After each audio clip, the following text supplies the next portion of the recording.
ভাই ফয়জুল হক জানতে চেয়েছেন, 2 ভরি স্বর্ণ রয়েছে, সাথে কিছু টাকাও আছে, এক্ষেত্রে তার উপরে যাকাত ওয়াজিব হবে কিনা। অত্যন্ত গুরুত্বপূর্ণ বিষয় প্রিয় ভাই আমার।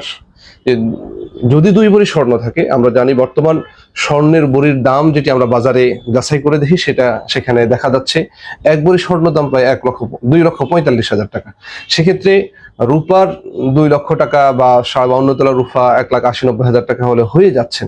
সেক্ষেত্রে আপনার কাছে যদি 2 ভরি স্বর্ণ থাকে, অথবা 5,000 বা কিছু টাকা অথবা রূপা যদি থাকে, তাহলে সেটা রূপার নেসাব হিসাবে আপনার উপরে যাকাত ওয়াজিব হয়ে যাবে।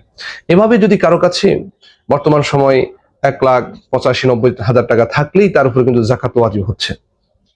এখন কারো কাছে যদি 1 ভরি স্বর্ণ আছে, 1 ভরি স্বর্ণের দাম বর্তমান সময় প্রায় 1,90,000 টাকা, পাশে যদি তার কাছে 5,000 অথবা 10,000 টাকা থাকে, অথবা 1 ভরি অথবা আধা ভরি অল্প কিছু রূপা যদি তার কাছে থাকে, তাহলে সেটি রূপার নেসাব হয়ে তার উপরে যাকাত ওয়াজিব হয়ে যাবে।